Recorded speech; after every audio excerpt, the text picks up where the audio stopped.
নমস্কার বন্ধুরা, সঞ্চয়িতার ছোট্ট রান্নাঘরে আপনাদের সকলকে স্বাগত। আজকে চলে আসলাম একটা লোভনীয় রেসিপি নিয়ে। আজকে বানিয়ে দেখাবো আমের আচার। এখন বাজারে বেশ কচি কচি আম পাওয়া যাচ্ছে, তাই মনে হলো যে আমের আটিটা শক্ত হয়ে যাওয়ার আগেই আচারটা বানিয়েই ফেলি।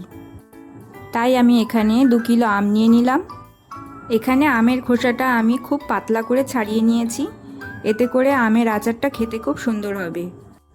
আমটাকে কাটার আগেই আমি ভালো করে ধুয়ে পরিষ্কার কাপড় দিয়ে মুছে নিয়েছি। এখন আচারের জন্য একটা মশলা তৈরি করে নিচ্ছি। প্রথমেই মিডিয়াম হিটে 4টে শুকনো লঙ্কা ভেজে তুলে নিচ্ছি। তারপর মিডিয়াম হিটে 1.5 চা চামচ গোটা জিরে, 2 চা চামচ গোটা ধনে ভেজে তুলে নেব। এখানে সব মশলা একসঙ্গে ভাজা যাবে না। এখানে কোনো মশলা একটু কম ভাজতে হবে, আবার কোনো মশলা একটু বেশি ভেজে নিতে হবে। যেমন মৌরিটাকে একদম লো ফ্লেমে ভেজে নিতে হবে, যাতে পুড়ে না যায়, আবার একটু মচমচে ভাজাও হয়। এই রকমভাবে মৌরিটাকে ভেজে নিলে মৌরির গন্ধটা একদম ঠিকঠাক থাকবে। পাঁচফোড়নটাকেও লো ফ্লেমে ভেজে নিতে হবে।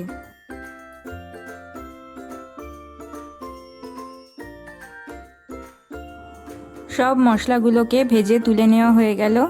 এবার মশলাগুলোকে কিছুক্ষণের জন্য ঠান্ডা হতে দেব, তারপরে গুঁড়ো করে নেব।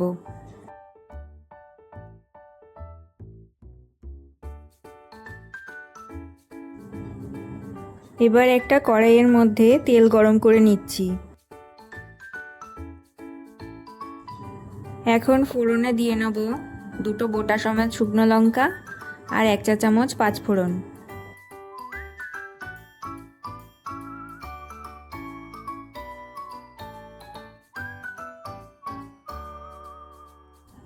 ফোড়নটাকে 30 থেকে 40 সেকেন্ড মতো একটু নাড়াচাড়া করে নিয়ে কেটে রাখা আমগুলোকে দিয়ে দেবো।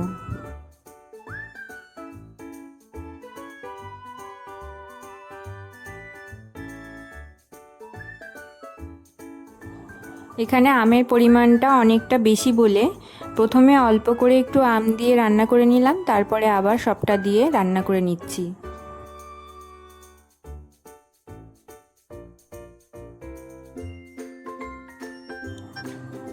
আমটাকে 3 থেকে 4 মিনিট মতো একটু ভেজে নিয়েছি।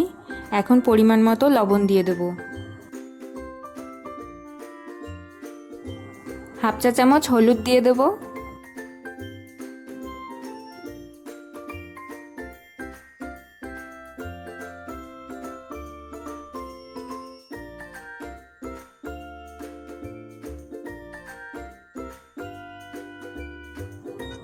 লবণ আর হলুদ দিয়ে আরও 3 থেকে 4 মিনিট মতো আমটাকে ভেজে নেব। আমগুলো খুবই কচি, তাই বেশিক্ষণ ভাজতে হয়নি। এখন আমি গুড় দিয়ে নিচ্ছি। এখানে আমি ভেলি গুড় ব্যবহার করেছি। 2 কিলো আমের জন্য 850 থেকে 900 গ্রাম মতো ভেলি গুড় লেগেছে। এখন ভেলি গুড়টাকে আমি ভালো করে আমের সাথে মিশিয়ে নিচ্ছি।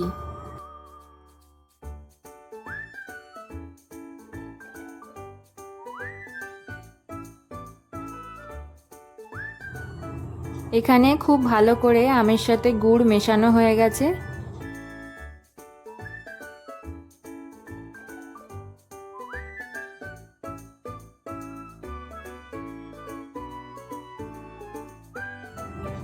আমার গুড়টাকে এরকম সময়তেও নাবিয়ে নেওয়া যায়।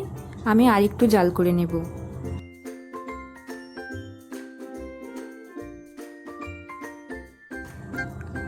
দেখুন আচারটা তৈরি হয়ে গেছে। আমি এখন 1.5 চা চামচ মতো ওই যে গুঁড়ো মশলাটা করেছিলাম সেই মশলাটা ছড়িয়ে দিলাম। মশলাটা দেওয়ার পরে আচারটা একটুখানি ভালো করে মিশিয়ে নেব।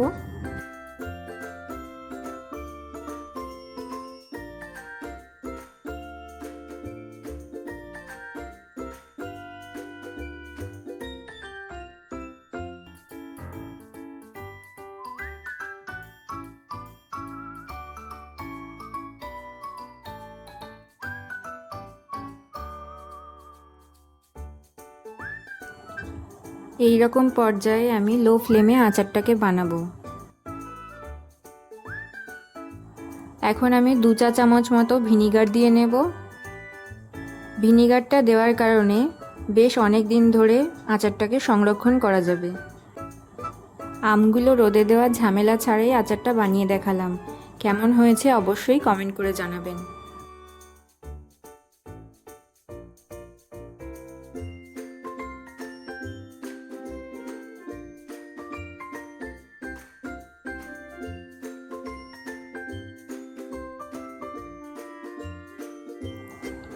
এখন আচারটা পুরোপুরি রেডি হয়ে গেছে।